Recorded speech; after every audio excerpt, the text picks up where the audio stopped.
marami po sila dito ino-offer.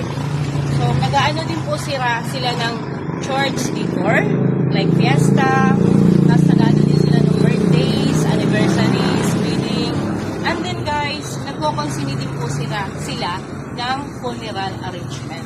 So, ano po inaantay nyo guys? Bisitahin nyo na po yung flower shop ng kaibigan ko. Madali lang po yung hanapin guys kasi nasa highway lang po siya guys. Highway lang po yan guys. So, ang dami nyo po mapagpipilian dito ng mga panregalo ng yung bagay.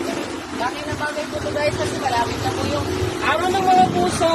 So, ano po inaantay nyo guys? Visit na kayo rito para sa mga loved nyo. Ang dami nyo pwedeng bilhin para ibigay nyo dun sa mga minamahal nyo ngayong araw ng mga puso. Okay guys, dun nga po pala sa may mga katanungan. Meron po akong i-focus dun sa aking FB account. Doon po, meron po silang contact number regarding po kung meron kayong mga katawang na like payment, like sa mga policy po nila rito. Iano ko po dun sa aking FB account, so kahit na po para contact sa kanila, so okay guys, have a nice day, happy Sunday sa inyong lahat at magandang hapon po.